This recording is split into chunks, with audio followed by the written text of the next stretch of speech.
عزیز دوستو، ایک لفظ ہے حکمت، اس کا سادہ معنی تو دانائی ہے، لیکن علماء یہ فرماتے ہیں کہ حکمت سے مراد وہ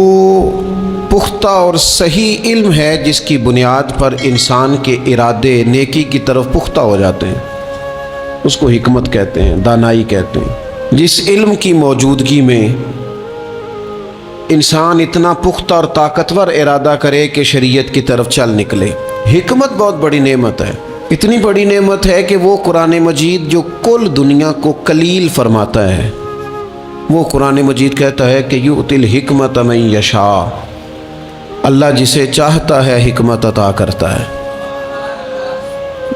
اور فرمایا ومن یؤت الحکمت فقد اوتی خیرا کثیرا، جسے اس نے حکمت عطا کی اسے خیر کثیر عطا فرما دی۔ جو دانا لوگ ہیں، جو حکمت والے لوگ ہیں، جن کا علم پختہ ہے، جنہوں نے کتاب و سنت کو پورا پڑھ کے پھر نظریات کو اتنا پکا کر لیا ہے کہ انہیں اللہ نے انشراح صدر عطا فرمایا ہے، اور ان کی جو گفتگو ہے، ان کا جو لہجہ ہے، ان کا جو انداز ہے، وہ اس طرح کا نہیں ہے کہ وہ کوئی بات انہوں نے سنی ہے تو وہ کانوں کے کچے ہیں تو اسی جذباتی بات کو لے کے وہ آگے نکل کھڑے ہوئے ہیں، بلکہ انہوں نے نا اچھی طرح دودھ رڑکا ہے، اور اس میں سے انہوں نے نا مکھن کو اس طرح ٹٹولا ہے کہ انہوں نے نا وہ لسی شسی ساری پیچھے چھوڑ دی ہے،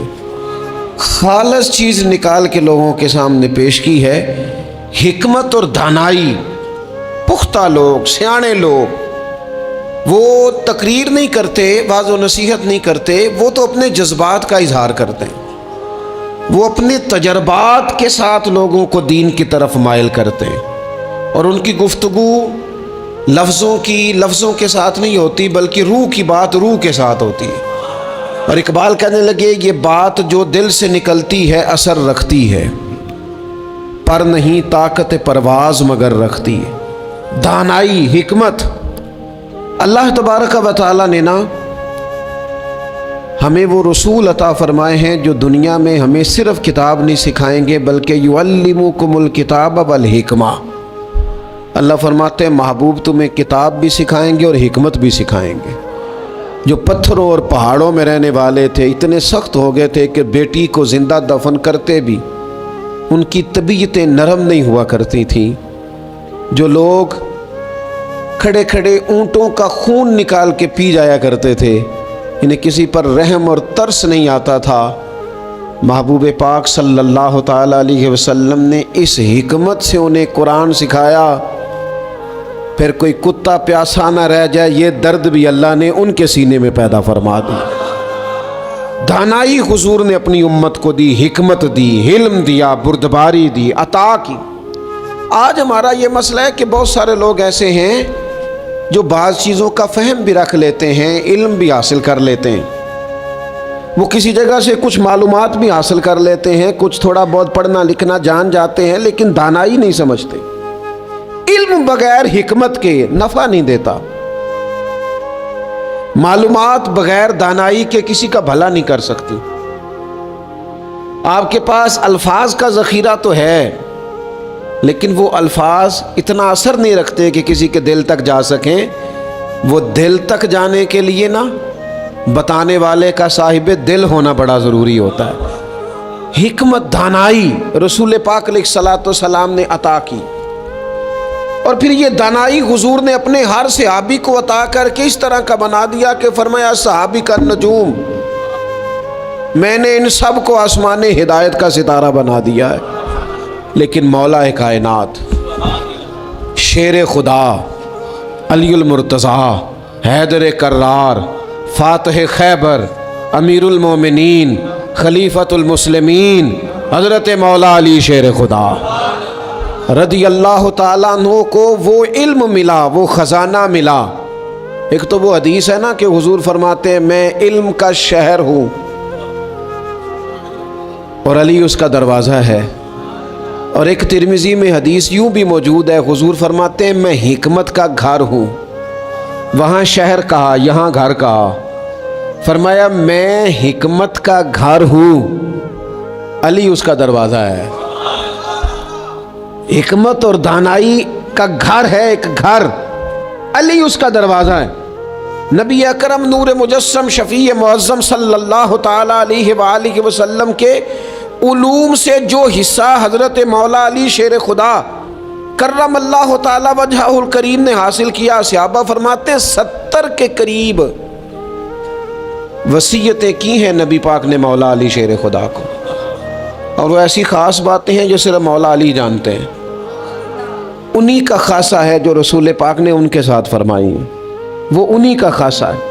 آپ اتنی بڑی تعداد میں اعتکاف میں بیٹھے ہیں، اللہ کا گھر ہے، پاکیزہ ماحول ہے، تزکیہ اور تصفیہ کے دن بیت رہے ہیں، شب بیداریاں ہیں، دعائیں ہیں۔ امام ابو نعیم نے 5 باتیں لکھی ہیں جو حضرت مولا علی شیر خدا رضی اللہ تعالیٰ عنہ نے خود فرمایا۔ حضرت علی فرمانے لگے میری 5 باتیں یاد کر لو، اور فرمانے لگے اونٹوں پر بیٹھ کر تلاش کرنے نکلو گے تو یہ باتیں تمہیں ملیں گی کہیں بھی نہیں، لے لو ہم سے، حاصل کر لو، یہ فیض ہے۔ فرمایا ڈھونڈنے نکلو گے نا، ڈھونڈنے، تو تمہیں یہ ملیں گی، ڈھونڈنے سے نہیں چیزیں ملیں گی۔ فرمانے لگے 5 باتیں لے لو، لے لو یار حضرت شیر خدا کی 5 باتیں، آج اس کو سبق کے طور پر رٹا لگا لو، اسے یاد کر لو، دل میں بٹھا لو۔ شیر خدا کی 5 باتیں، علم و حکمت کا نچوڑ، نبی پاک صلی اللہ تعالی علیہ وسلم سے لیا ہوا فیض، وہ حضور کی امت کو بانٹتے ہیں، اپنے سے محبت کرنے والوں کو عطا کرتے ہیں۔ حضرت مولا علی شیر خدا فرمانے لگے 5 باتیں لے لو، تم اونٹوں پر بیٹھ کے نکلو گے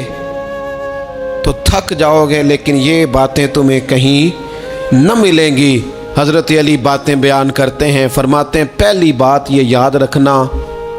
بندے کو امید صرف اپنے رب سے رکھنی چاہیے، جیت جاؤ گے دوستو دنیا میں اگر یہ بات آ گئی، بچ جاؤ گے، دل ٹھنڈا رہے گا، بے قراریاں، بے چینیاں، پریشانیاں جان چھوڑ جائیں گی، امید صرف اپنے رب سے رکھو۔ حضرت مولا علی شیر خدا رضی اللہ تعالیٰ عنہ دوسری بات بیان کرتے ہیں، فرماتے ہیں اپنے گناہوں سے ڈرا کرو۔ تم غریب ہونے سے ڈرتے ہو، تم تنگ دستی سے ڈرتے ہو، تم لوگوں کی دشمنی سے ڈرتے ہو، اپنے گناہوں سے ڈرو، کہیں ایسا نہ ہو کہ تمہاری نافرمانیاں رب کی ناراضگی کا سبب بن جائیں، اپنے گناہوں سے ڈرو۔ اور تیسرا مولا علی شیر خدا رضی اللہ تعالیٰ عنہ فرماتے ہیں اگر تم جاہل ہو نا، تمہیں پتہ نہیں، تو علم کے بارے میں سوال کرنے سے کبھی نہ شرمانا، پوچھ لینا فائدہ ہوگا، کسی سے بات کر لینا فائدہ ہوگا، کسی سے سیکھ لینا نفع ہو جائے گا، کسی کو مان لینا اپنا استاد، زندگی بھر سمجھدار ہو جاؤ گے، فیض یاب ہو جاؤ گے۔ اور حضرت علی شیر خدا چوتھی بات ارشاد فرماتے ہیں یہ علماء کے لیے، فرمایا اگر عالم کو کسی مسئلے کا علم نہ ہو تو غلط بات نہ بتائے بلکہ کہہ دے واللہ اعلم، اللہ بہتر جانتا ہے۔ یہ بات یاد رکھیں، جس بات کا پتہ نہ ہو، جس کی خبر نہ ہو، جس پر عبور نہ ہو، اس بات کو آگے بیان نہ کیا جائے اور کبھی بھی غلط بات نہ بتائی جائے۔ یہ حضرت علی شیر خدا ہمیں سبق دیتے ہیں۔ اور 5ویں بات حضرت علی شیر خدا ارشاد فرماتے ہیں یاد رکھنا، ایمان میں صبر کی وہی حیثیت ہے جو جسم میں سر کی حیثیت ہے۔ اپنی زندگی صبر کے ساتھ گزارنا، زندگی میں کبھی بے صبرے نہ ہونا، حوصلہ نہ چھوڑ جانا۔ صبر بزدلی نہیں ہوتا، صبر تو اچھی تدبیر کو کہتے ہیں، صبر تو رب کریم کے فیصلے کے انتظار کو کہتے ہیں، صبر تو اللہ کی مدد کے نازل ہونے کے انتظار کو کہتے ہیں۔ فرمایا جو تمہارے جسم میں سر کا مقام ہے وہی ایمان میں صبر کا مقام ہے۔